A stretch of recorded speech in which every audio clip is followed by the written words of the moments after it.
I'll quote a little bit from Layard, who says in his book Happiness, he says, "For some people, it seems impossible to be positive without some physical help.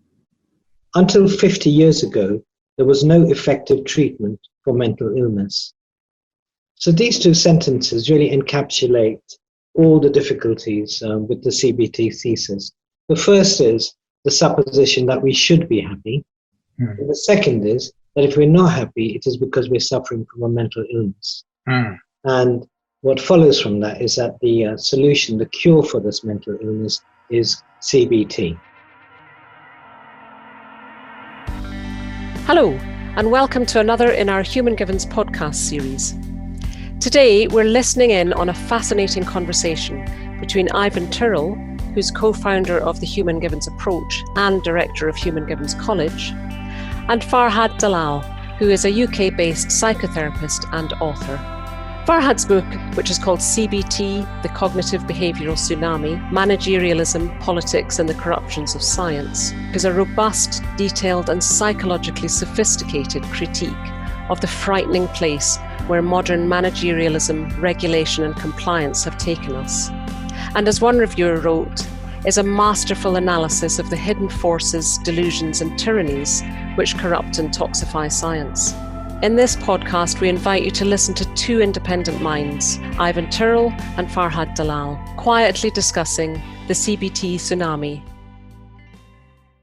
Thank you very much, Farhad, for agreeing to have a chat about your wonderful book. I think it's a very important book. It's about it's called the CBT, the Cognitive Behavioural Tsunami, and you talk about the cognitive or the CBT delusion. And I thought it'd be quite good if I just read a paragraph near the end of the book which sums up the delusion. Let's start with talking about the cognitive delusion. The delusion that modern humans are primarily cognitive, rational decision-making beings. The delusion continues. Thoughts precede emotions and are separable from them. Emotions arise when they're triggered by thoughts. Thoughts, cognitions, themselves consist of the perception of the situation one finds oneself in, and the emotions are the response of that perception. In effect, mental life is said to be able to control emotional life. Irrational thought and perceptions produce problematic emotional states. Each kind of irrational perception constitutes a specific mental disorder and is listed in the DSM.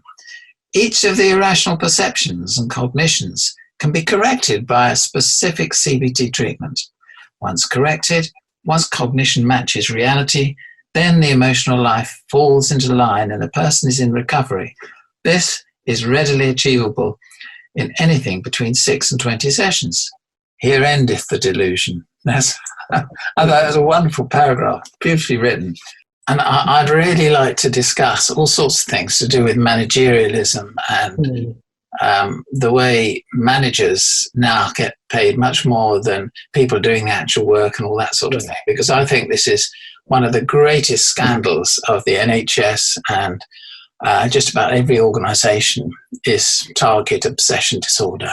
Yeah, and that should be in the DSM too. Yes, it should, shouldn't it? Yes, but I don't think they put it in because it undermines their whole rationale of the pact that you describe between CBT practitioners and managers. Yeah. So, why did you write this book?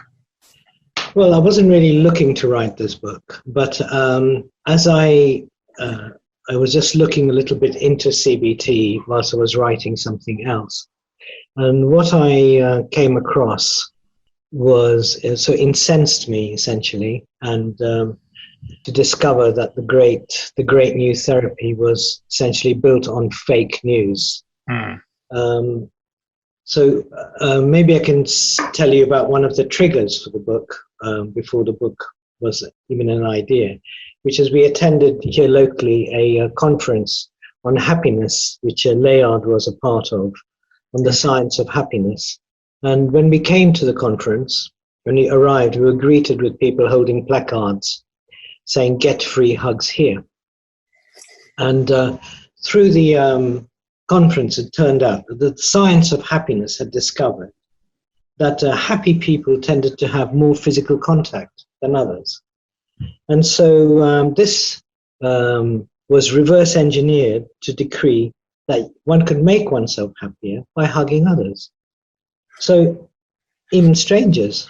So it seemed to me that this was a bit like noticing that when dogs were happy, they wagged their tails. And then presuming from this that if one taught unhappy dogs to wag their tails, they would become happy. So it takes something like hugging and it instrumentalizes it and turns it into a technique. It strips it of all meaning, because I hug others as an expression of my feelings towards them. I don't hug others in order to make myself feel better, although I might, but that's not its primary intention.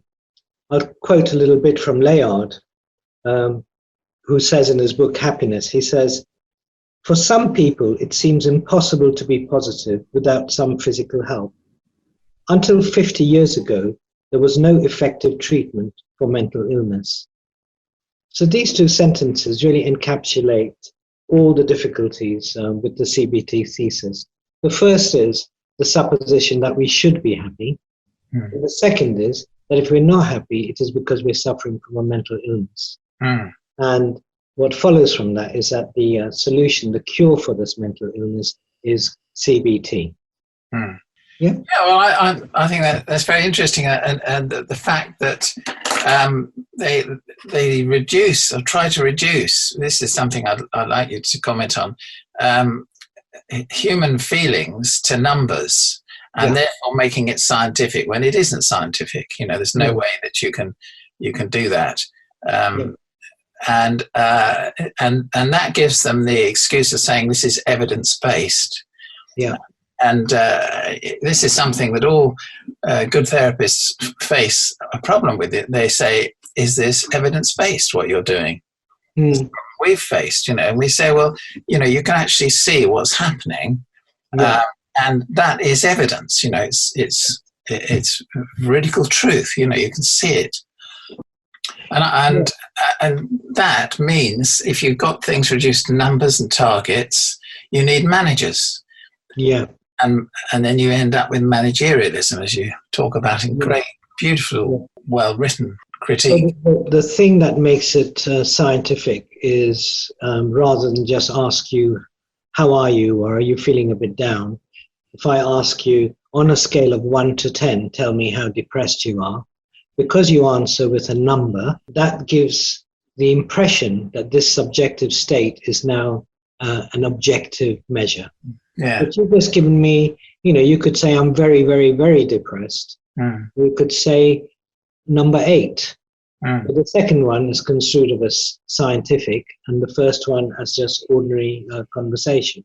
One of the big factors, when we ask people how they're feeling about their emotional needs, they will say, well, I'm 3 at the moment. Yeah. And then they can meet somebody in the afternoon to 2 hours later, have a lovely time out with them, have an ice cream and so on, and suddenly feel that they're getting their emotional needs better met. Yes. So the whole thing is constantly fluctuating. Yeah, it has to do with the very idea of evidence.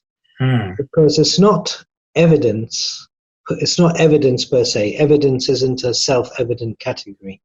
That only certain kinds of evidence become acceptable. And in the book I use the example of the neem tree. Oh yes. So for thousands of years, Indian farmers have used the neem tree or elements of it as a pesticide. Then in 1993, I think it was, an American company called Grace patented a use of the neem tree as a pesticide. And after this, it was decreed in international law that farmers had to use their product, and if they did anything else, they were breaking the law. And of course, the farmers protested. But this didn't count for anything in international law because they wanted documented proof that this knowledge had existed before the patent, and preferably in the form of a scientific paper. Well, this being folk knowledge, there was no such evidence. No. But the actual evidence, the lived experience that everybody could see was discounted as anecdotal and non-scientific. So you can see how a notion of evidence can be used to throttle real evidence. So that's the kind of thing that happens where lived experience is discounted. It has to be something that's highly reduced and something that can be measured. And if it doesn't fit into that, then it simply doesn't exist. And I think a lot of the difficulties can be put down to the philosophy of logical positivism that arose in the 1930s. So science is positivist, which is well and good, and by definition, it will only take account of what it can measure and objectify and so on. But when the logical positivists hit the scene, they went one further, and they actually said, well, for example, if I cannot prove the existence of fairies at the bottom of the garden, according to positive protocols, then I have to remain agnostic in relation to them. They might or might not exist. But logical positivists take the next step and they say, well, if it can't be measured, then it doesn't exist. And moreover, that these are, it's nonsense. So it was on this sort of basis, say, that the behaviorists discounted notions of mind, will, cognition, and so on. They just dismissed them as nonsense. They said they didn't exist, they were illusory. This is something that we come across all the time. If something isn't published in a peer-reviewed journal, it's not real, it's not true. And you write a very moving paragraph about how universities in the academic world have become factories for producing papers, and as well as getting bums on seats as students, and are not interested in pursuing the truth. It's how many papers have you published? And the papers, because of this philosophy, instead of sort of one person writing one brilliant new idea and publishing one paper in their entire academic career, they're discounted and sort of squeezed out because they need to be publishing so many papers a year. And that's a terrible indictment of our university system when they are actually like factories for producing papers. And the same system is used in CBT research. When psychology research is considered, if certain forms of therapy cannot be tested according to certain protocols, then the system doesn't remain agnostic towards them, saying we don't know whether this works or not, we cannot prove it. They actually say that these other forms of treatment are useless.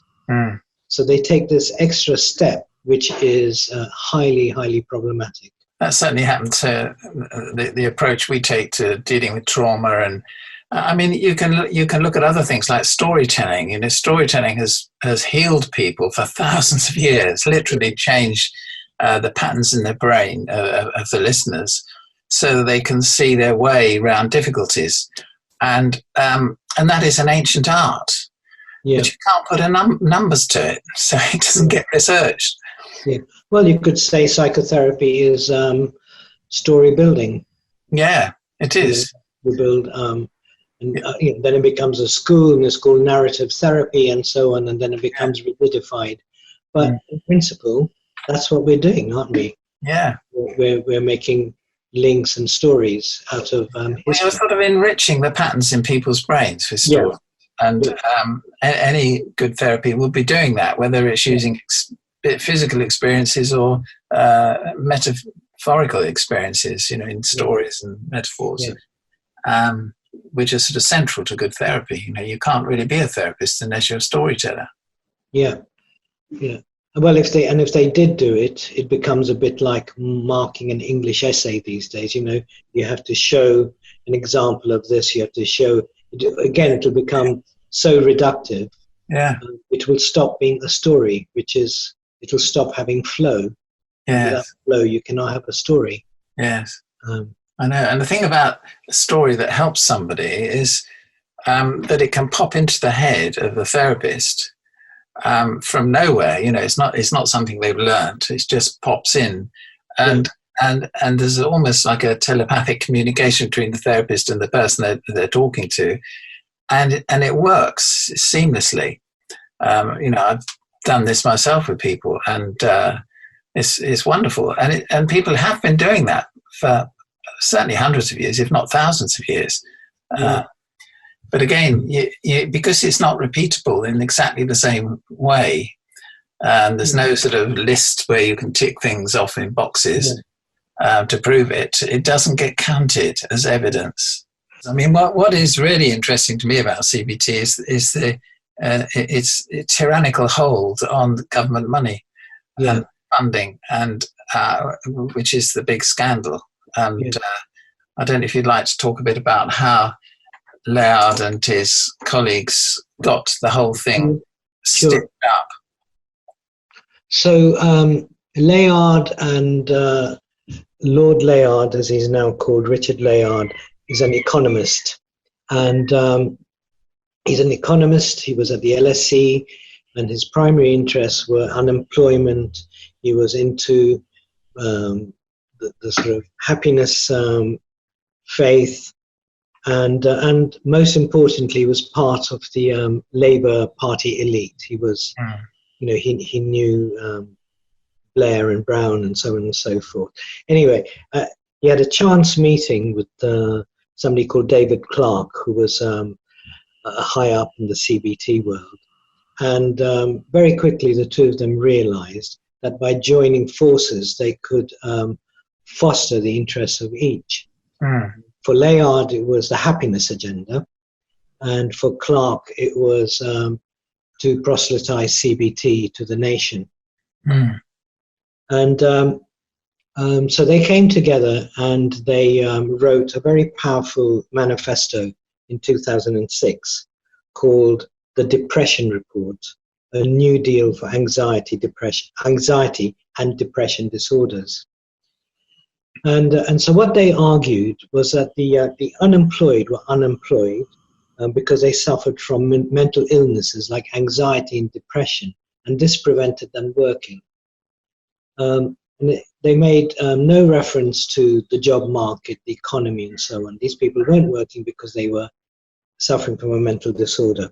And in this report, they said that this cost the exchequer something like $6 billion a year, and the country as a whole, and you lost revenue and earnings and so on, £12 billion a year. And they said that for a cost of £750, they could cure a person suffering from these illnesses with CBT in a few weeks, after which they would be able to work.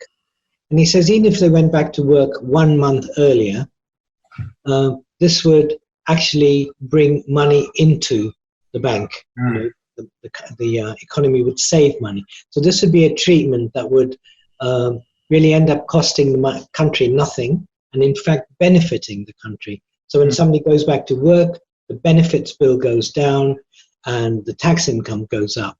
And he said that he wanted the government to invest £500 million a year in the service. And so if you look at these figures, you invest 50p and you earn £12 at the end of a year. This is a very good investment.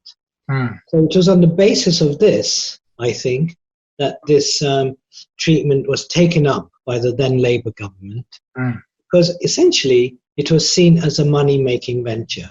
Yes. And it was sold, and it also made the government look good. It said made the government look good because they were saying now, we're looking out for the welfare of the people. We're trying to do good. But I think their real intention was to try to do well, to save money, to make money.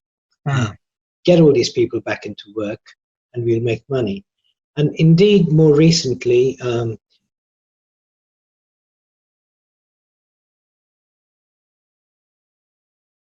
the time of the Conservative government, they were and there was a big furore about this, they were going to take CBT treatment into unemployment centres, and people had to subject themselves to this or else their benefits would be stopped. Yes. There was a big furore about this and they didn't follow through on it.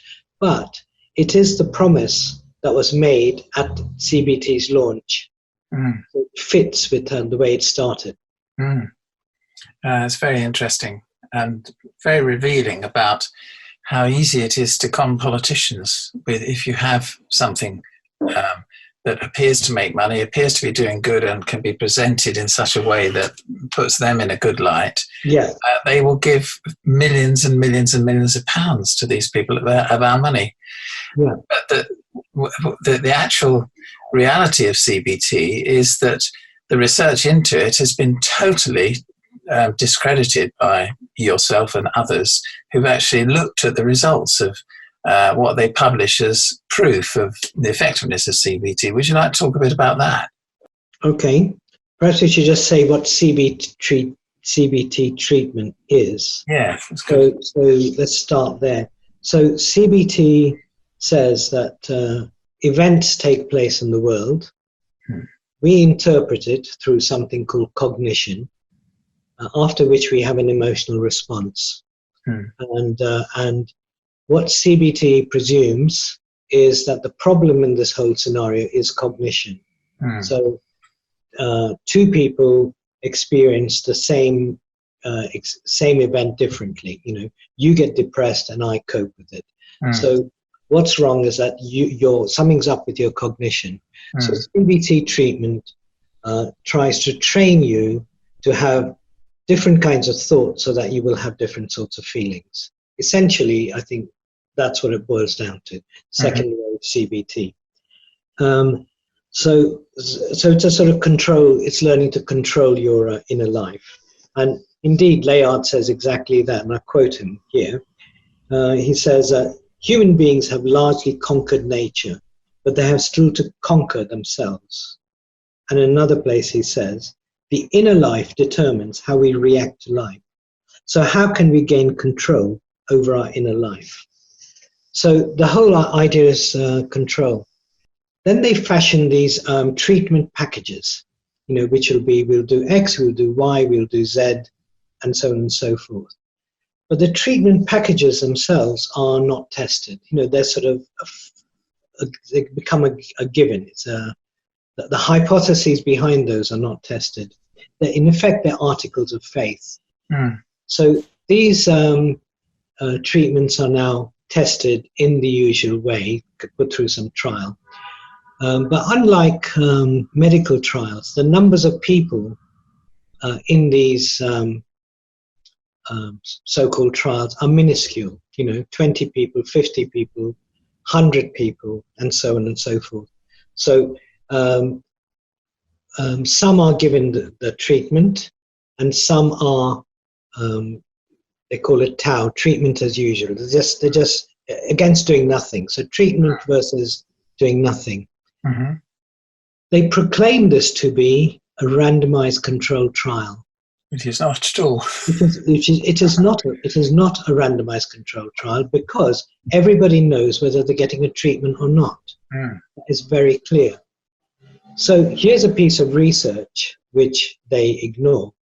And the piece of research is that if you do anything, the person feels better compared to nothing. So they tested medication, placebo, some form of therapy, and something else versus doing nothing.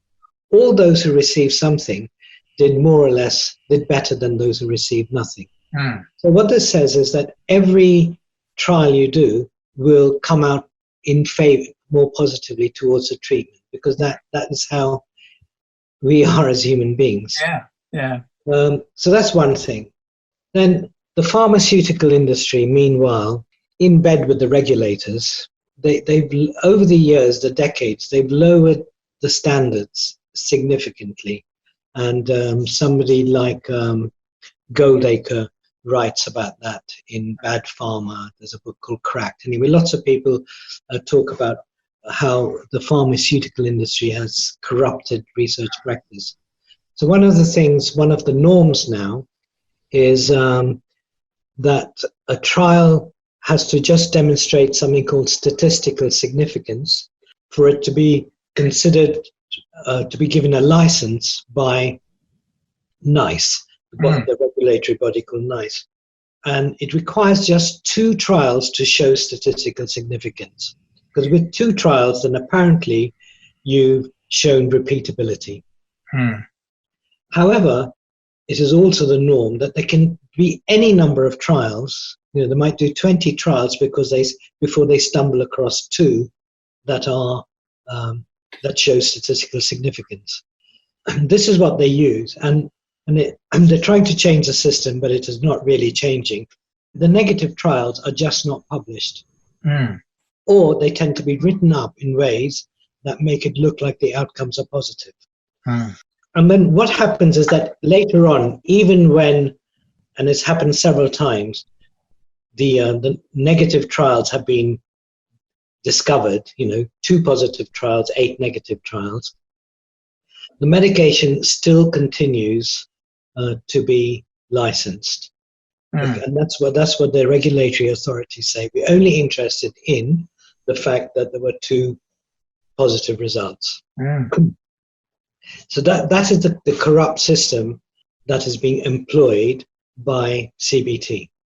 Well, it's one of the corrupt systems. There are others, aren't there? How the other one that you talk about as well, and other people have spoken about, but it is where they send, say, 170,000 people for treatment, but only end up dealing with a very, very small percentage of people who actually go along for a second session because they weren't at all happy with the first one, or didn't even like the sound of the treatment, so they didn't turn up. And yet, so they ignore all those, which is, that's another type of deception, isn't it? Yeah. And it's, again, other people have done a lot of work on this, and I mention it in passing. I don't know. I think it was true. I think one figure, I think I'm remembering this right, is that out of every 8 people that volunteered to take part in depression trials, only 1 was selected. Yes. So 7 don't fit. But when they find these positive results, they don't say very specifically it is for this very narrow population, this unrealistic population. They say this is a treatment for this ailment. They work on 10 out of 100, but then they claim it applies to the entire 100, and including the 90 that they've just excluded. So NICE then has, again, very narrow protocols for the kind of evidence it will even consider. So if there is research that compares CBT with psychoanalysis or CBT with Gestalt, NICE, the regulatory authority, will not even look at this research because it is not of the form that they wanted. The sort of research they want, or will only consider, is taking one diagnostic category from the DSM and applying one treatment to that. They don't compare treatments. So if a treatment cannot fit into that modality, it just doesn't feature. So the game is cooked. So that the only treatments that can get tested are a very particular reductivist, positivistic, cognitivist treatments. The rest will fall by the wayside. So this analogy was that if I had decided on a protocol that which was to decide on substances that are food from that which is not food, and I've decided that the only things that I can pick up with my chopsticks constitute food. So according to this protocol, soup would never count as food because I can't pick it up. And you telling me that you've eaten it, that you've been nourished by it, and so on, doesn't count in my protocol. That is just non-scientific, anecdotal evidence. So it just doesn't feature. So I think most therapies, and certainly the kind of therapy I practice, would be a soup to this kind of positivist protocol. So I just can't even enter the paradigm.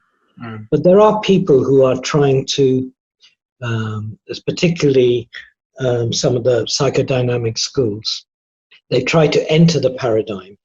But in order to do that, they've had to, in a way, solidify their soup, turn it into something substantial that they can pick up with positivist chopsticks. But in doing that, they have turned it into something it was not before. They've turned it into something else. So in a way, they have corrupted their own way of working in order to fit this paradigm.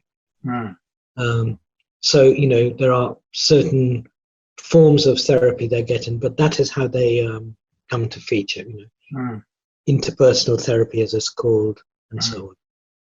And CBT itself, because it's, you know, in practice not seen to be very effective, it has to add on things like CBT mindfulness, for example. They add relaxation as part of the treatment because when people are relaxed, they start to feel better and can absorb other ideas and so on. And it's no longer CBT, it's bringing in ancient techniques to try and improve it, which again is a sort of an indictment of their basic understanding that it's thought that's affecting emotions. Whereas if you're calm, if you've been calmed down, you can see the bigger picture more easily and be helped that way. Yeah. So that is the case, that there are CBT is not one thing. There are several different versions of it. And they're in conflict with each other, but they're all called CBTs. So there is the first so-called phase of CBT was behaviorism. Then Aaron Beck discovers that the mind is involved in how one experiences things. We're not just reacting mindlessly to stimuli.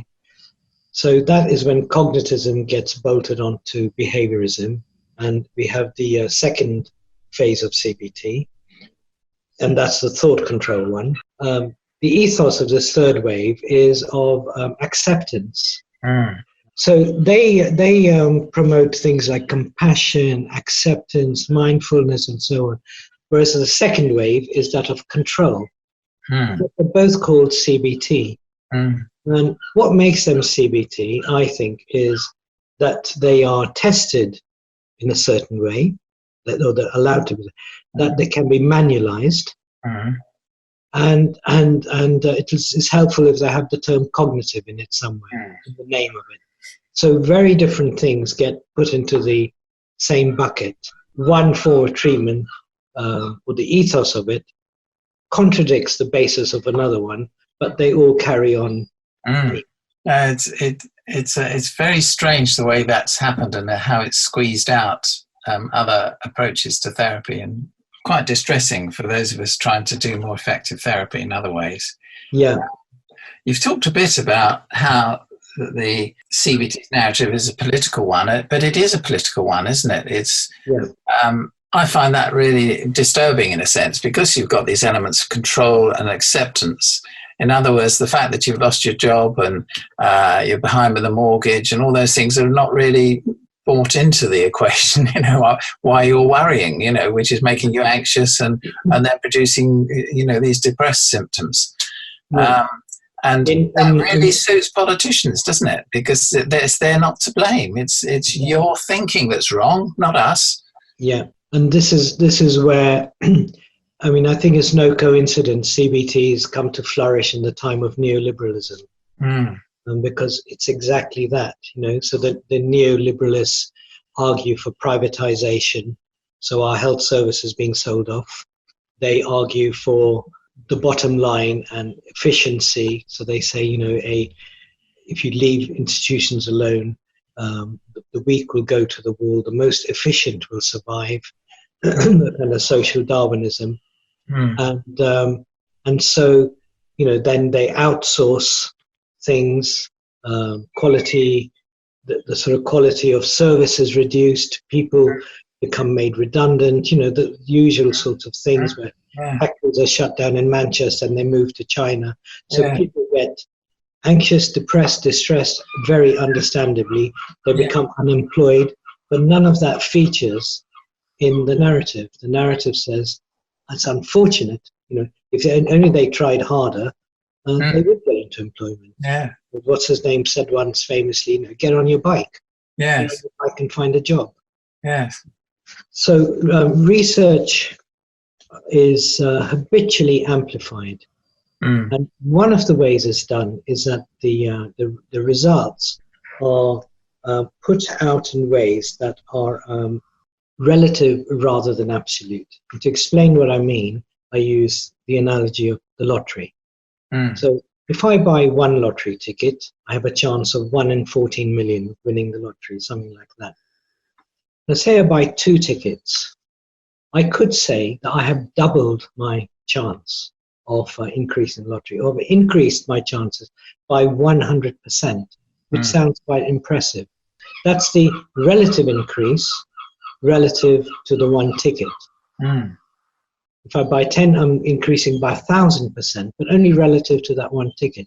But in absolute terms, I've only increased my chances of 1 out of 14 million to 2 out of 14 million. Not very much at all.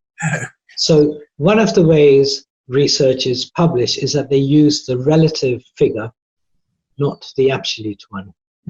For example, a well-regarded third wave treatment is called dialectical behavior therapy, CBT.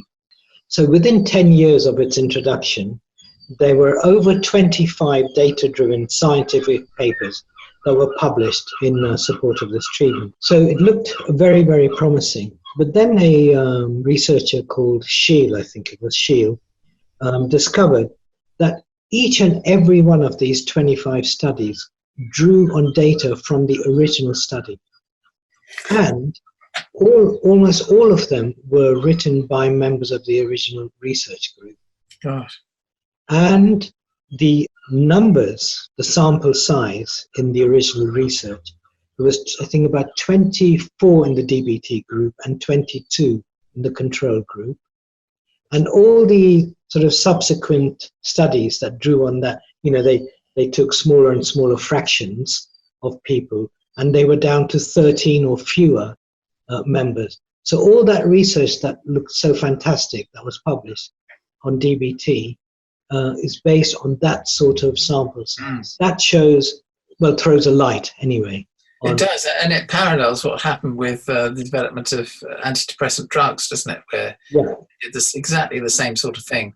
Yeah, there is still, the research shows that placebo works almost as well as an antidepressant drug. And but that just keeps getting, and that has been repeatedly shown. Oh, yes. Science, but that just keeps getting sidelined because it doesn't suit the vested interests of psychiatrists, certain kinds of psychiatrists, or of the pharmaceutical industry.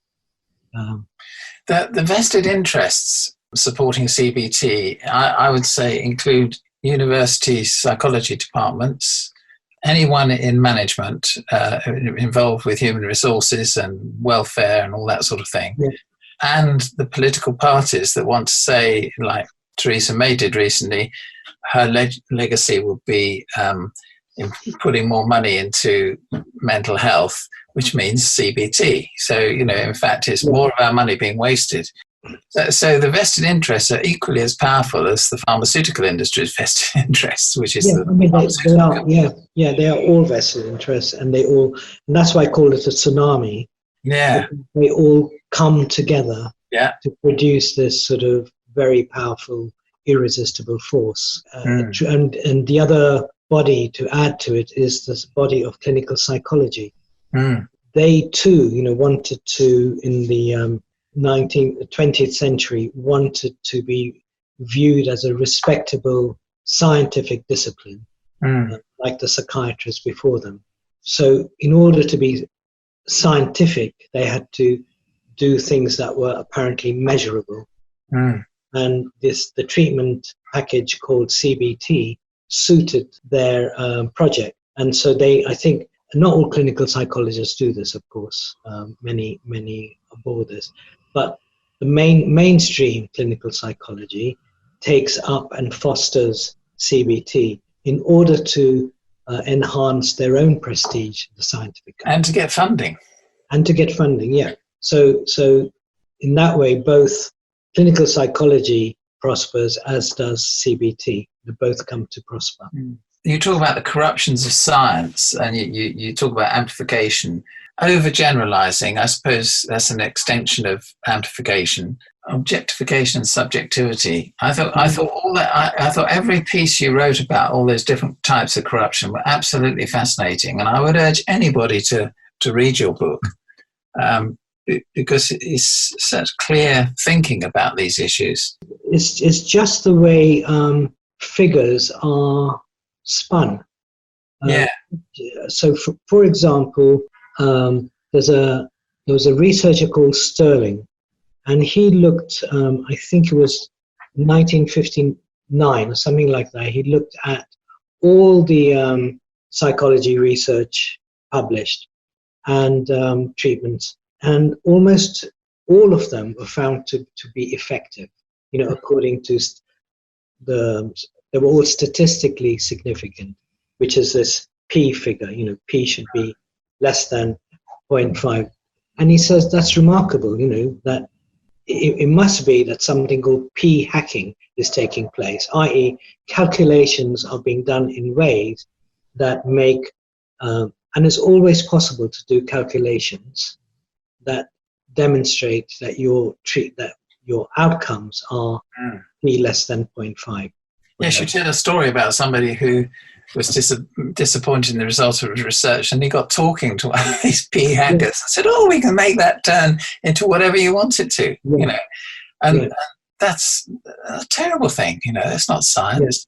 My last chapter is, I call that Statistical Spin Linguistic Obfuscation, and that looks at specifically mindfulness-based cognitive therapy. So this is a third wave therapy. And there were 2 publications, both which had similar findings. And so they'd reached the scientific holy grail, replicability, and they were given a license by NICE. So I looked, so it looks impressive at first sight. But when you look further into that research itself, so MBCT talks about, in some moments it talks about prevention, and in some moments it talks about reduction. So sometimes they're promising preventing depression, and at other times they're presenting a reduction. And when you look at it, what they're promising actually is not a cure or recovery at all. It's just a reduction in the symptomatology. So if you were saying previously, I'm depressed on a scale of 8, and if you said now you're depressed on a scale of 4, then that would constitute a positive outcome. You're still depressed, only less depressed. So that's one thing. Then it seemed like this actual treatment, when to the general population that they were studying, was only about 1 out of 14 people it seemed to help. But they never cite this figure in the paper at all. Then for some mysterious reason, and the reason remains mysterious, those who'd suffered from depression 3 times previously and had recovered, when they went through this treatment, MBCT, there was less likelihood of them relapsing. Right? So, that's an interesting finding. And then the actual statistics that they work out, they said they will relapse 39% less. But again, this figure is the relative figure. When you look at the absolute figures, the reduction is 25%, not 39%. So that's one thing. Another thing that happens in this paper is this 39%, as they write their descriptions, in one paragraph, it becomes almost a half. So 39% in words is written, it becomes almost a half. A few paragraphs later, the almost disappears and it becomes a half. Gosh. And then a few paragraphs later, well, a half is 50%. So we have 50% in figures. And if you go to the MBCT website, this is what you find, 50%. Actually, it's 25%. And then for this very peculiar population. Then both papers also show that people who'd suffered depression twice or less after going through this treatment, they relapsed more after the treatment, actually made them more ill. But then they say, but we've done an analysis on this, and these figures are not statistically significant, so they are meaningless. But both studies reproduce the same finding. Those who had suffered twice or less, 2 or less, their chances of falling ill later, in their definition, increase, and increase substantially. But they have ways of writing. This is the obfuscation.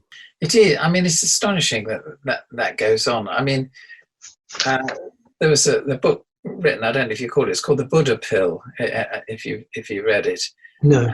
These people who are really into meditation and mindfulness and all that sort of thing, they started to hear stories about how people were having psychotic breakdowns as a result of doing mindfulness, and all other kinds of problems that were resulting in. And mindfulness has always been sold as something harmless and wonderful. Yeah. But in fact, with certain types of people, it's the exact opposite. It's very dangerous. Yeah. And that's very unpopular because people like to think, oh, I go to my yoga class, my meditation class, my mindfulness class. But the reason they go to all those classes is usually because they're quite neurotic anyway. They're just trying to put something into their life that isn't there now by doing these things in meeting. But they're getting some needs met. They're meeting people. They feel their life is more meaningful. But it's actually splitting them off from reality. It's taking them away from focusing on the real world. Yeah. And it's like if somebody stays very, very busy, for example, even to the point of exhaustion, perhaps they are doing that in order to stay away from difficult thoughts, feelings. So if you remove that defense through some strategy, even mindfulness, then you are faced with these difficulties. Then they are to be worked through. But it's true, I guess somebody could suffer a breakdown at that.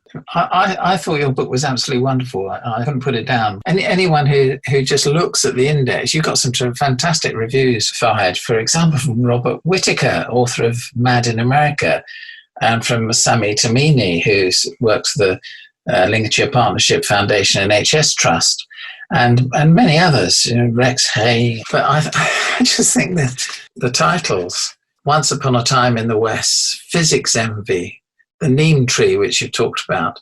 Maybe I can say a bit about the happiness story. Yes, please. So the Enlightenment philosopher Jeremy Bentham, the utilitarian, he advocated that government policy should be in the service of increasing the happiness level of the nation. And utilitarianism, in short form, is the greatest good for the greatest number. But so happiness itself, he tried to measure it, but of course, in principle, one couldn't measure it. So this idea languished for some hundreds of years until the psychologist Seligman came along. What he did was, and he's the sort of modern happiness guru, and when he started out his career, giving electric shocks to dogs in situations that they couldn't escape from. Then he put them in situations that they could escape from and gave them the self-same shocks, and they didn't try to escape. So he said they had learned helplessness. This was his great finding. And he said that learned helplessness was a form of depression. So this is how, and depression is the opposite of happiness. So this is how this got formulated. So this is how happiness then sort of comes back onto the modern scene. And then because people can do brain scans and they can see bits of your brain lighting up when you're happy and you're sad, this makes happiness now an objective phenomenon. Yes. And everybody gets very excited. And now we can study this thing called happiness, and we can have a science of happiness. Yes. But it's not a science, because all you can see is bits of your brain lighting up when you're with different feeling states. And why shouldn't they light up? Yes. The brains are parts of our bodies. There's no... It's ridiculous to say happiness is real, because we can see it on a screen. Yeah, no, exactly. The fact that I feel happy or I experience you as happy, again, like the neem tree, counts for nothing. That really kick-started it all, didn't it? I mean, the problem is there's attractive ideas there, and the idea of learned helplessness, which is really another way of talking about conditioning. Some people do get conditioned by repeated cruelties, for example, and they end up feeling, that they can't do anything about it, and they get depressed, and why wouldn't they? And some of them commit suicide. But that's not the same thing. But by talking about it in terms of happiness and depression being the opposite of happiness is just a nonsense, isn't it? It's just a bridge too far. And, it's true of all of us in the sense that, we've had our life experiences that have made us who we are. Yeah. In that sense. And I think in this work, we're sort of trying to come to an understanding of that story and history and to some degree, not liberating ourselves from it, but freeing ourselves so that it becomes more conscious. We gain more knowledge of ourselves. That's the freedom. And that's a long time project. The thought that young psychology graduates can actually go out into the world and help people do that is a bit ridiculous, isn't it? Yeah, but it's not even psychology graduates. The CBT training is a 1-year training. The people delivering it are not required to be in any therapy themselves. Why should they? They're not suffering from a mental illness. And they learn to use the manual. And some of the people I interviewed, because it makes a big thing out of research. But the people being trained in CBT aren't actually trained to think about research at all. It doesn't feature in their training. A lot of this stuff is just taken at face value as truths. Research says, therefore it is true. Critical thinking isn't a part of this. Well, it's no longer part of most university courses, it seems to me. No. Not just in this field, but in other fields as well. No. We once said to a professor, oh gosh, what a wonderful job you've got, teaching people how to think critically. And he looked blank. He said, well, we don't do that. Yeah. And it's even true, I think, on many psychotherapy trainings. They have the way. And you have to swallow it. And if you question it, it's because you don't really understand it. Yes. What made you think that? What made you ask that question? This kind of thing comes back at them, doesn't it? Yeah. I think a lot of psychotherapy training is very cult-like, and I saw that straight away when I started looking at this field. Absolutely. And then, you become your cult against another cult. Them and us. Yeah. Just a round of, there's research done in all these corrupt ways, which are then so it's supposed to be examined by this body called NICE, National Institute Clinical Excellence. So and that's supposed to examine treatments of across the board, from surgery to whatever.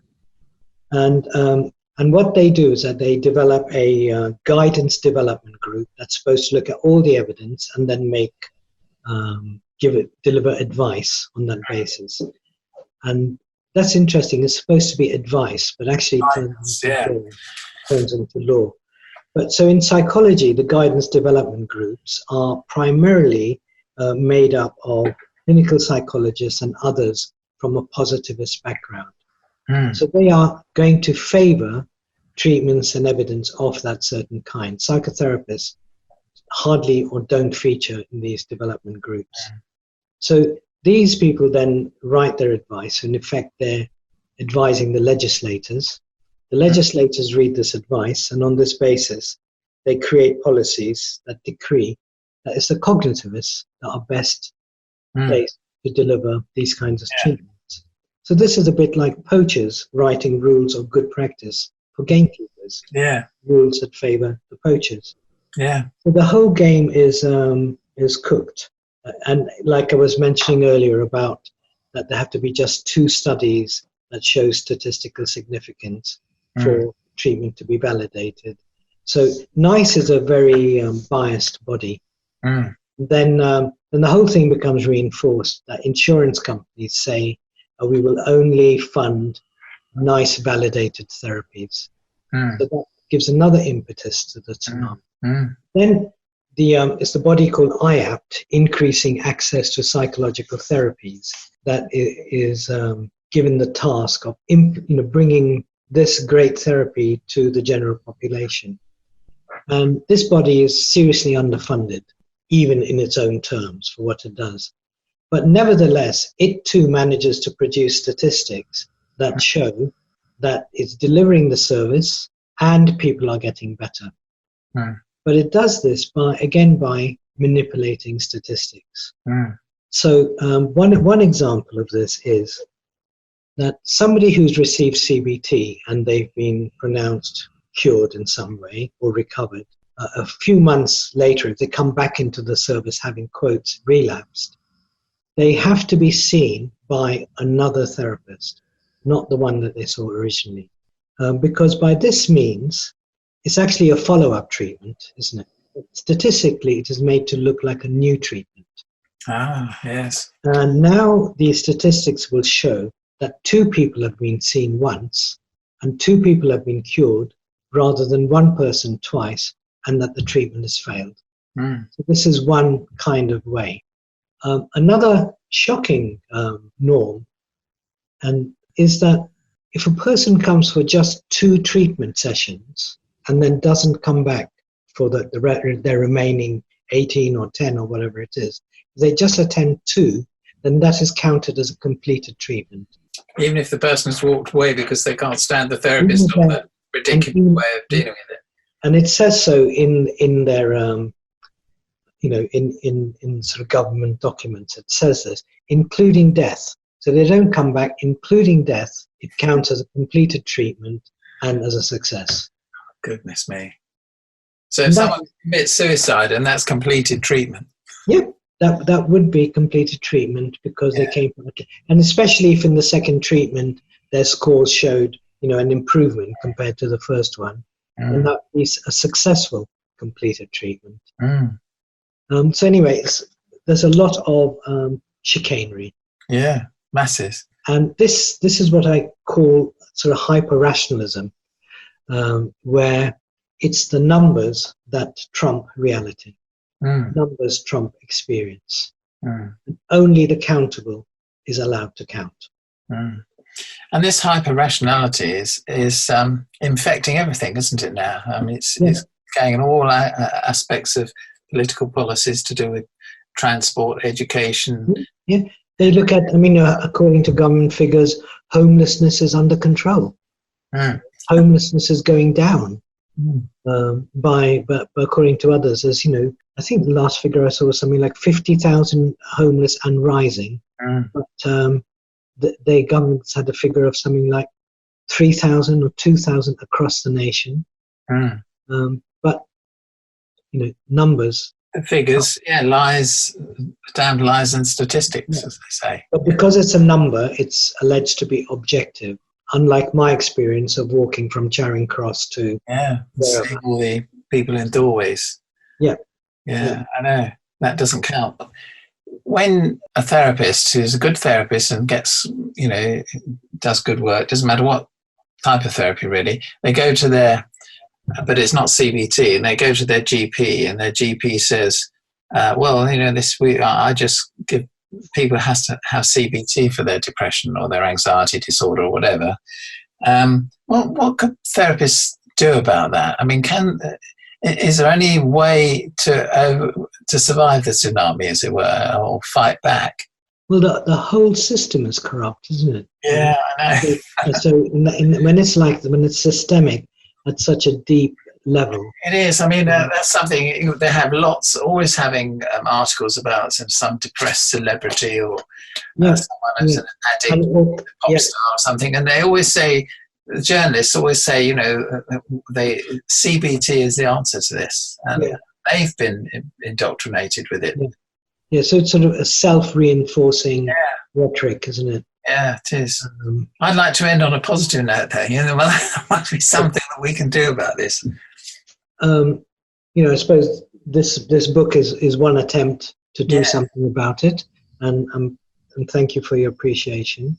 I'm in private practice, so I have the luxury of being able to do whatever it is I do. But it is, I think, say certainly in places like Sweden, where they too, CBT swept the board and killed off pretty much everything else.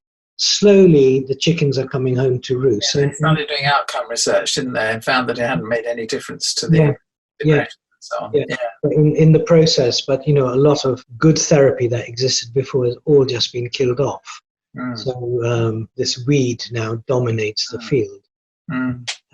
I don't know. I'm sorry, I can't strike a more positive note. It's unfair to ask you to solve the problem. I'm assuming that the fact that it actually doesn't do what it says it does, eventually will come through. Yeah.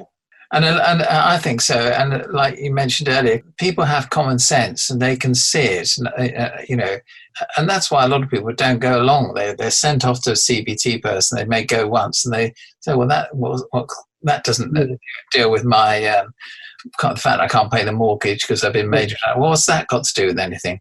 Yeah, people know this and they talk about it. I mean, it is everywhere. I had a person come to me recently who said, I need to find a different way to think about things, which is the CBT ethos. And because if I can think differently, then I will cope with the situation.